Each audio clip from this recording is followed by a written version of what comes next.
Hello, welcome everybody to episode 106 of the No Normal Show for Thursday, June 3rd, 2021, brought to you by Revive Health.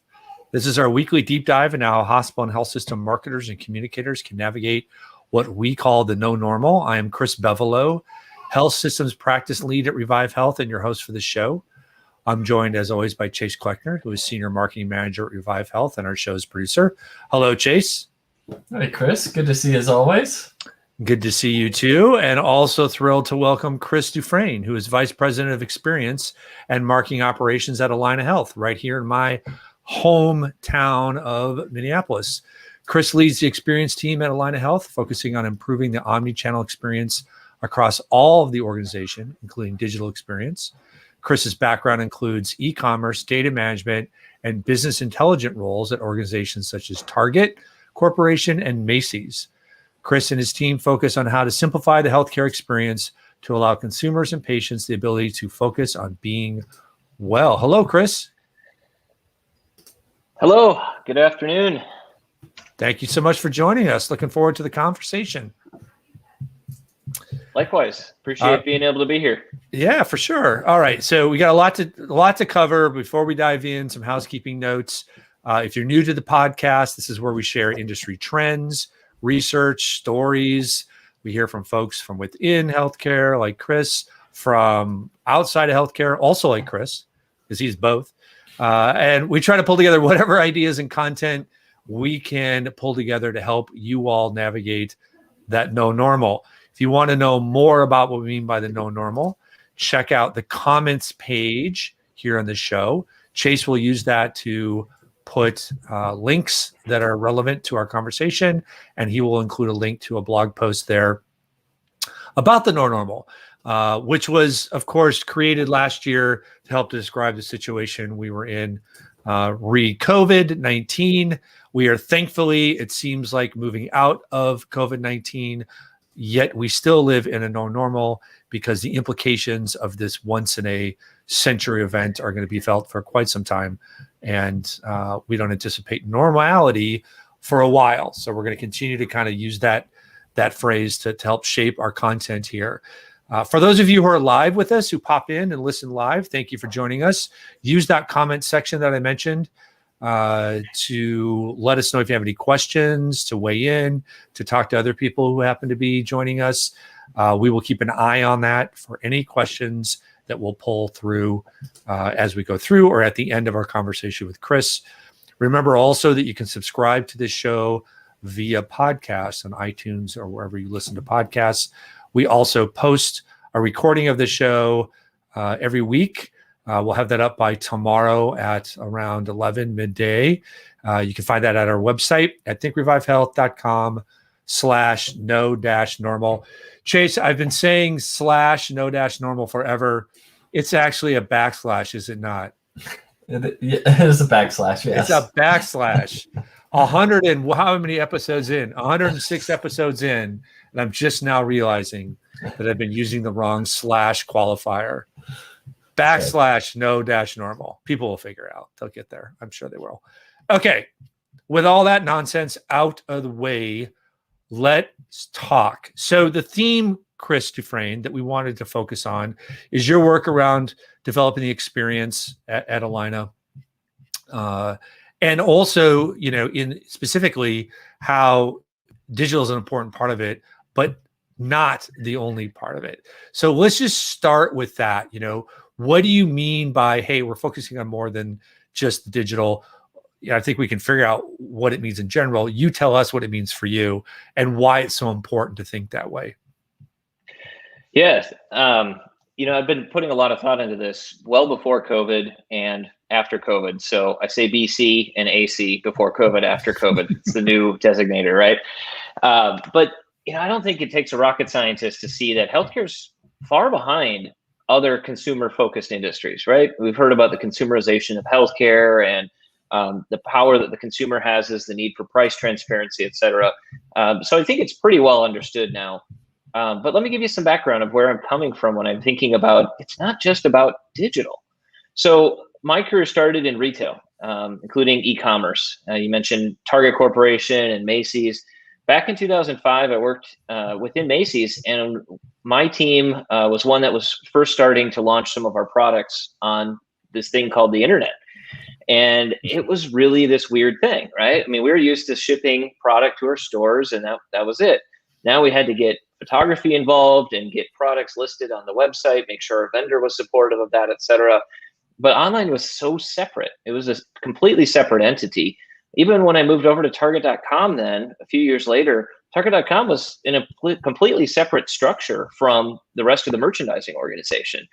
And, I think what we can look at is, and it felt that way to the customers too, it was just disconnected, right?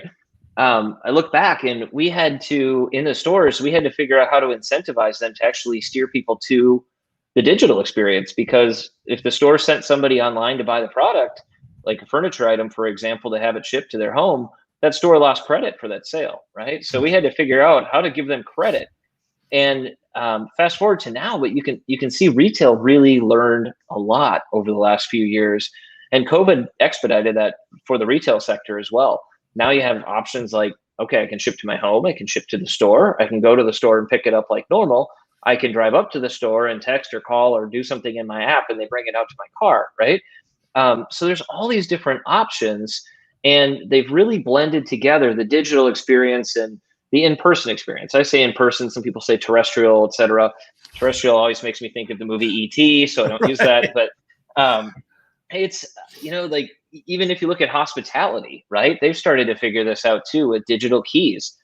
If I don't want to interact with someone at the front desk, I can skip that, get to my room, and I can order room service on my phone and it's delivered to my room, right? So digital to then in person.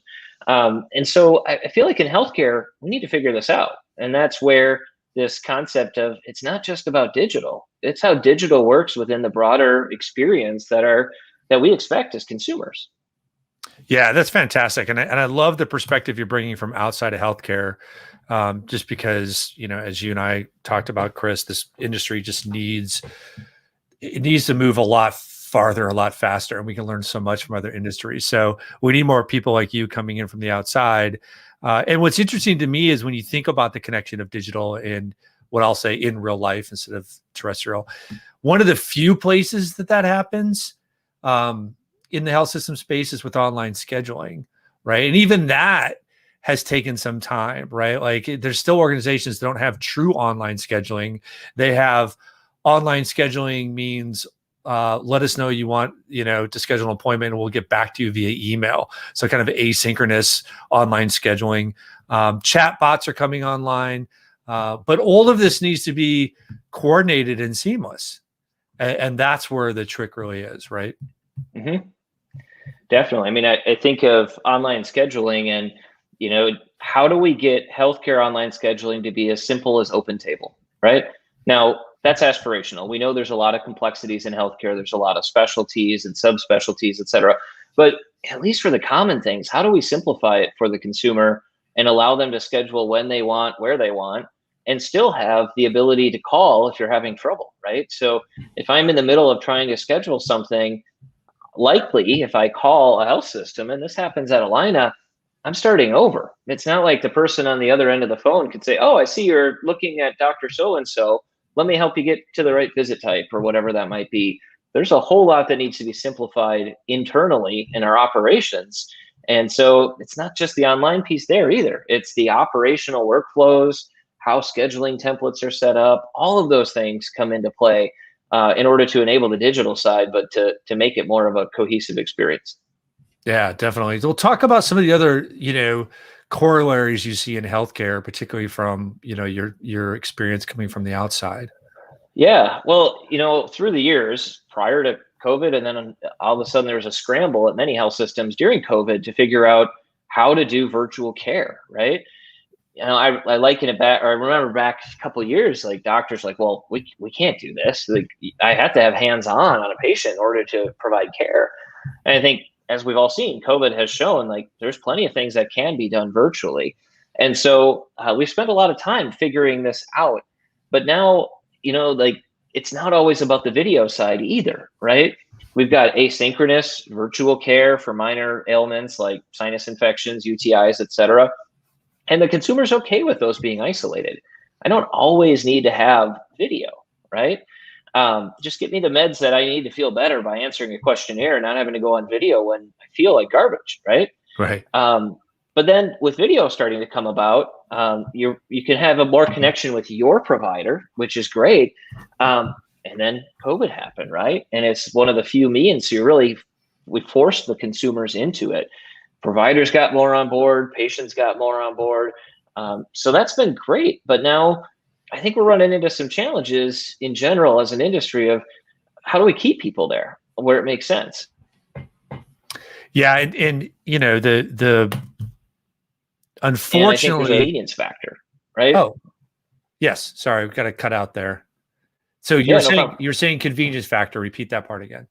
Yep. So consumers, I think, are still going to be looking for the convenience factor of virtual care, especially as people start going back to work. It's so much easier to just have a quick video call for a med check or something simple than having to make it a 1 or 2 hour ordeal to drive to the doctor's office and go through all those steps. I think what's interesting now, and again, this is where it's not just about digital, is if I am having a digital encounter, a virtual encounter, what if I need a lab test? What if I need imaging, right? How do I get drugs delivered quickly, right? How do we do those things? And how do we handle all those workflows behind the scenes? And those are some of the challenges I know we're trying to figure out, and plenty of others are trying to figure out, of how to make it simple. So if I'm having a visit with my doc virtually and doc feels like I need to come in for some labs, how do I just come in for the labs and then leave, right? I don't need to redo the whole visit and answer the same questions again. And how do we get all of our systems lined up and all the internal workflows to be able to do that? And that's an ongoing challenge. And it's going to be interesting to see how that gets figured out in the months and years to come. Yeah, what makes it even more challenging, obviously, is that we're in an industry that was built from the inside out. It was built for providers. It was built for hospitals. It was built for the people to deliver care. And you, patient, shall navigate what we have put in front of you. And to do a lot of things you're talking about takes a lot of change, not the least of which is a mentality change of this should be all built around them. And how do we completely deconstruct this apparatus that we've created to deliver on that? And that is no small feat to be able to do that. Right. And we've got competitors that are going to come in. So, you know, some of the places you've worked, Target as an example, that's in their DNA. That's part and parcel to who they are. We've got folks like Target coming into this space, Walmart, Walgreens, CVS, Optum, right here in our own hometown, right? Based out in the Twin Cities, that are also wired to put the consumer at the center. Yeah. And, you know, we're constantly thinking about how do we defend ourselves, right? Or how do we partner with these different entities that are coming in? And I think it's both of those, right? There's room for partnership, and then there's a little bit of a defense. And I think that defense is a lot of times the relationships that healthcare systems have with their consumers, with their patients, right? That provider relationship is so important. And then you rely on that relationship when you need it most, right? If you get a cancer diagnosis or break a bone, you know, start having heart challenges, et cetera. That's one of the areas where I think health systems have a really sizable advantage of being able to connect the patient or consumer throughout the healthcare system and not have to have as many jarring handoffs as you might from, you know, a primary care practice that is only primary care. And then where do I go for a specialist and how does that work? And now I got to restart with all my records. So we have a duty to help our patients and consumers see there's value in coming to a health system, right? There's value in that you can trust that your insurance is going to be covered. You don't have to keep checking, right? And there's more regulations coming out that are going to help push us on that, right? Which I think are necessary to a certain extent. So it's a fun time to be in healthcare. We just need to make sure that we can learn from, you know, the businesses who have gone away before us, you know, the ones we always hear about, Kodak, Blockbuster, et cetera. And, you know, it's just, how do we learn from them? How do we, you know, take some cues and not just discount what's happening, but really either embrace it or build up more of a defense or offense for that matter, and help our consumers understand why they should be loyal to health systems and how that helps them. All right. So you said the word consumer again, and we've had this conversation a couple times, but we know that can be a loaded term in our space. We use it all the time. Sounds like that is your term of choice. Talk to us about how you use the word consumer internally at Allina and how it's received. Yeah. So I like to be the guy that bucks the trend, right? My team, one of our values is to be innovative. And we say, even if that's uncomfortable for Allina Health. So I think part of the role of a strong experience team, a strong marketing team, or a consumer focused organization is to be the group that pushes against the grain. And using the word consumer is one of the ways to push against the grain. Part of why we do that, and as we explain it to physicians and other employees of the healthcare organization, is, patient a lot of times conveys sick, right? Unwell. Not always, but it's just how we as humans have heard it, right? The inpatient setting, or doctors always have their patients. Well, you go to the doctor when you're sick. Well, as we look at value-based care, population health, and the changing model of payment, we really want to help people see that they should be working with their provider even when they're healthy and well. And so how do we move away from this? You come in when you're sick, right? In addition, it's not only about the person that we're treating, right? It's the people around them. So think about the continued aging population of boomers, right? People like us are having to start being more involved in our parents' care, right? And we should be considered part of that. Like, who is the consumer is an interesting thing, because if a provider is treating an 80-year-old patient, true, the patient is a consumer, but so is that patient's adult child who's providing care for them, or connecting with them and having a key role in their care from 1,000 miles away, right? And so I think that's why that word consumer is important, and it helps people kind of think of this from a different mindset. And I'm always careful to make sure that we continue to highlight how, even with a consumer focus, we're still focused on our mission as an organization to provide care and help people stay and get well. So that helps too, just knowing that we're not trying to turn healthcare into purely a business. We are still mission-driven organizations that, as we've all heard, you need the financial side in order to drive the mission, right? No money, no mission. So. Yeah. Well, I love that, Chris. I mean, I've always held up Allina. It helps that you're right in my backyard, and I had my 3 kids at Abbott Northwestern, which is the premier hospital here in the Twin Cities, part of Allina. I've always held up Allina as one of the leaders in taking that perspective of, hey, we're not just about care, we're not just about sick, we're about health. I believe it was your Ken Paulus, the former CEO, and I don't know how long ago this was, might have been 10 years now, when Allina changed its name, Allina Hospitals and Clinics, to Allina Health. That was not just a semantic change, that was a real reflection of a change in vision. And I remember him saying at the time, look, we're not going to build any more hospitals. This isn't about that anymore. It's about all the other ways we can help people. I think the other thing that is important about the word consumer is it helps force this industry to understand that individuals have choice, that they act as consumers in selecting their care.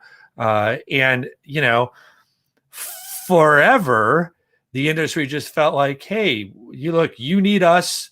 If you build it, they will come. They come to us. We're the experts. This isn't a product. It's not a service. It's not a consumer experience. The truth of the matter is there's plenty of choices in any market. And the more we can think about individuals as consumers of healthcare, the more we're going to be able to cater to what they need, which brings us back to where we started this, digital, not digital. There's such a rush to digital, but not everybody wants digital, right? I mean, think about like scheduling. You've got some perspectives on even where people are at with scheduling, whether it's online or not. Yeah, like we have advanced our online scheduling in recent years quite a bit, and that's thanks to lots of work internally with our operational teams, the work they've done to handle change management with our providers and frontline staff to open up templates and make it more easier for consumers to be able to schedule into those templates. That said, we're still seeing that there's a vast number of people who still want to call, right? And that's okay. We need to enable that. And how do we continue to enhance that experience? We can put chatbots at it. We can put all these different tools, but when push comes to shove, there is a desire to call. And if you have a relationship with a healthcare system and you want to call your clinic, even though a lot of times when you're calling your clinic, it's going to a centralized call center, right? But the art is continuing to make that feel like it's part of the relationship, right? It's one-to-one. So I think continuing to honor that's really important. And also, consumers are smart. They know how to game the system, right? I mean, think of the number of times that you try to schedule something and you don't see it, so then you still call and then you can get in, right? Same happens in restaurants, right? I mean, it's not unique to healthcare. It's if I go to Open Table and they don't have any reservations, well, I'm going to call and hope that they can actually get me in, and usually they can. So I think it's really important to make sure that we continue to offer all the various channels to get in for appointments and be able to schedule that interaction. But then it's also less and less about scheduling. I should be able to get care when and where I want it. And banks have started to figure this out, right? Now, they haven't all extended their hours to be 24/7, but with the advent of various apps and being able to deposit a check at any point, ATMs, et cetera, and their drive-throughs are open later. How do we do the same in healthcare, right? Like we drive people to urgent care, the emergency room if it's off hours, et cetera. But with virtual, like what can we do virtually? We recently launched on-demand virtual care. Our operations team saw a clear need of, there's a desire from the consumer to be able to get care when they want it, but not have to come in and not have to have it scheduled, right? And so on-demand virtual care comes about. Now we got to help consumers understand, what is it, right? How does it work? What does it cost? Like, this is a new thing. It's a new choice. And we want to help them understand what that choice is and guide them to the right care for them. So definitely keeping that flexibility in scheduling and interacting with the consumer in the ways they want to interact and not forcing them down the digital path is important. Yeah, that's great. We just have all these assumptions about what people want based on maybe the majority of people. I may be an anomaly for this, but like video content, everybody says you got to have video content. I'm like, well, for some things, right? I'd still, maybe because of my age, like, I don't know, I still would rather read a long article than hear about it on video. And the reason is because I feel like I'm committing to something with video. Like I'm having to commit and I can't do anything else. I have to just sit there. I'd rather have the flexibility of reading, stopping. I suppose I could do the video too, but there's some kind of mental block for me personally. It's like, yeah, I'd rather not engage in this in video in some cases, right? And so everybody's different, and we can't just be like, oh, we're going to go from this to all digital. Well, no, there's still people who want to be on the phone. Or like the example you gave before, Chris, which I thought was great. Some people would rather not talk to anybody at all, video or phone, which is me now whenever I need to deliver food. Like if I want food delivered, I don't want to talk to anybody ever. Like Domino's spoiled me years ago with their online tracker and order it online. And every time I order pizza or I have to call somebody, it's like a fight in the house. Who's calling? I'm not calling. Because what's the first question you get? You've had pizza delivered from this place 20 times in 5 years or whatever. And what's the first question? What's your address? We have to see if you're in the the delivery zone. Half the time they're like, sorry, you're not. It's like, yes, we are. I don't want to talk to you, human. Give me somebody. Give me a bot.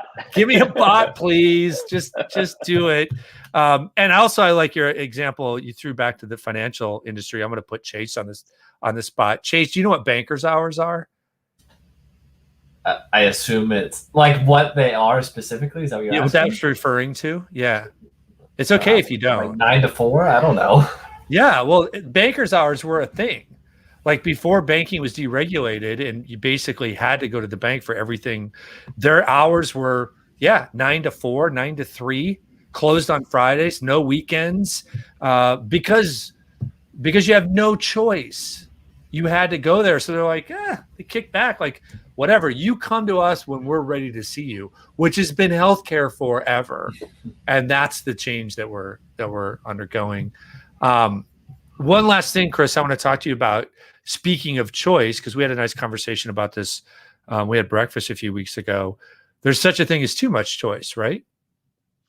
Yeah, I can't remember, as you mentioned, Chris, like I'm not a video watcher either. And I like to be able to read and highlight, right? You see the books behind me. And side note, I've had some vendors actually reach out and say, oh, I saw such and such book on your shelf. What do you think? And I'm like, that's creepy. But,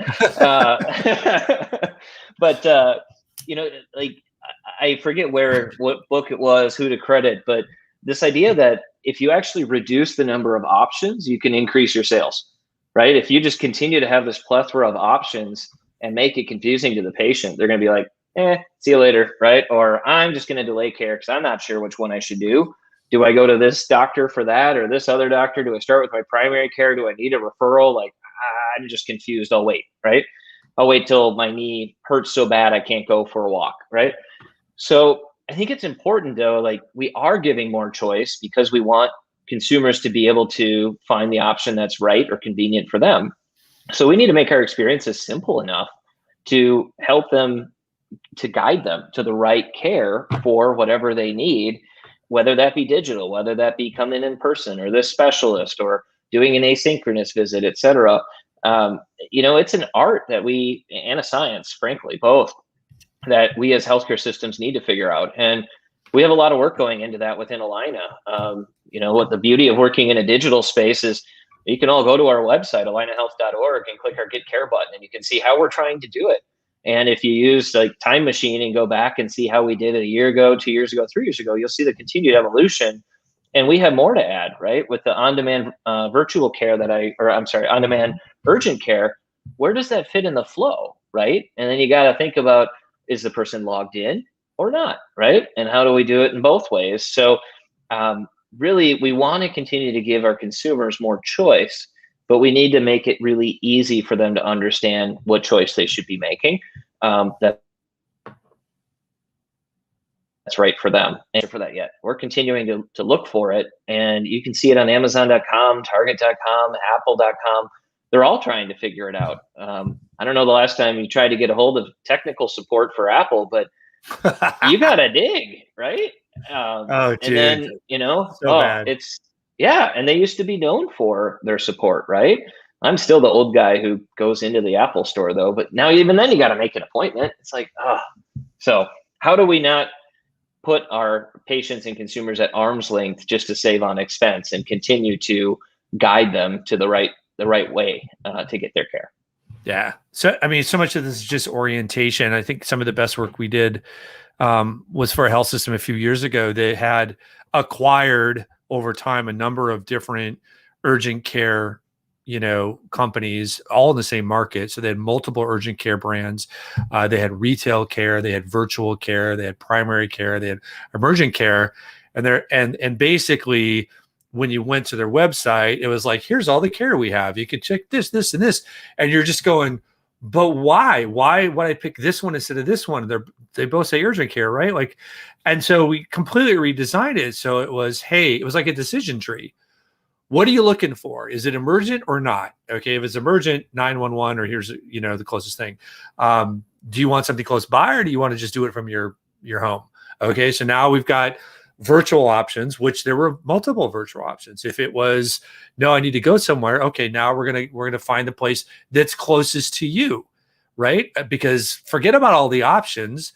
If there's one down the street, that's the only one I need to know about. I don't need to know about the 40 other ones. And so it just completely reoriented the whole experience so that it was way more intuitive for that patient, as opposed to, here's all the shit we have, figure it out, which is still kind of the dominant platform we have in this space. But we're working on it, right? We're all working on it. Well, unfortunately, we're not alone, right? I mean, obviously all of healthcare is in it, but I even still get confused now with all the options when doing shopping e-commerce, right? It's like bestbuy.com. Well, I want to have it shipped to my house because I don't want to go pick it up, right? Well, to figure out how to get it to ship to your house, is a whole lot of clicks now, where before it used to just be add to cart, go, right? So, they're trying to figure it out too in the other industries. So. Yeah, and there's all kinds of implications of that, right? Because like we're planning for my daughter's graduation, which is a week from Sunday. So we need to get some stuff ordered, right? So I want to know, should I get it online or do I have to go somewhere? But to figure out where they're going to deliver it on time, I have to go through the whole process, get it in my cart and get all the way down to the shipping options before I know whether I can actually get it in time and what the cost of that is. Instead of like, hey, can I get this or not? Like if I knew that off the bat, it would have saved me 5 or 10 minutes of going through this whole process, right? So that is still oriented toward kind of the old way of just like, oh, we'll figure out the shipping and how long it takes and the cost at the end, because that's not important. Well, in this new world, that may be driving exactly whether or not you're going to buy that product at that time. Mm-hmm. So they still haven't caught up on that. So, yep, it's not just healthcare. That's fair. All right. Anything else you want to cover real quick, Chris, before we wrap? Any last points? One last point, it often gets overlooked when we talk about experience, is the importance of the employee experience as well, right? How do we as health systems make sure our employees know the options to them, plus our consumers and patients, right? And so just don't forget about the importance of the employee experience, because if you don't have a good employee experience and if your employees don't know what's going on, good luck getting the consumer to understand what's going on. So just some words of wisdom is, don't forget about the employee experience and how important that is. I think because many of us are employees in healthcare, we just kind of overlook that and like, well, that's just how it works. Well, it doesn't have to work that way. So how do we simplify it for our own folks and then turn that around to therefore simplify it for the consumer too? Yeah, there's nothing worse than building a great engagement platform for consumers, let's say, to drive them in for joint pain. Cool. Well, hey, Chris, thanks so much for joining us. You're welcome. I appreciate the invite. It was great talking, and look forward to continuing to see what happens in healthcare in the years ahead. There's going to be a lot coming. I think a lot of good stuff coming. So yeah, Chase, thank you, sir. Yes, of course. Enjoyed the conversation. If you want us to cover something on the No Normal show, let us know by posting something in the comments now if you're with us live. Otherwise, you can email us at nonormal@thinkrevivehealth.com. Remember that you can visit thinkrevivehealth.com/COVID-19 for a recording of today's episode and all of our content related to COVID. You can also find the podcast there, obviously, and subscribe on iTunes or wherever else that you subscribe to podcasts. And until next week, who do we got next week, Chase? Putting you on the spot. I know it's not me. It is not you. I'm not in town. Yeah, it's Christian Barnett. He's going to be talking about the principles of ethnographies. Oh, one of my favorite things. Yep. I'll have to subscribe on iTunes after I'm vacation. All right, terrific. So thanks again for joining everybody, and good luck out there in the No Normal. Till next time.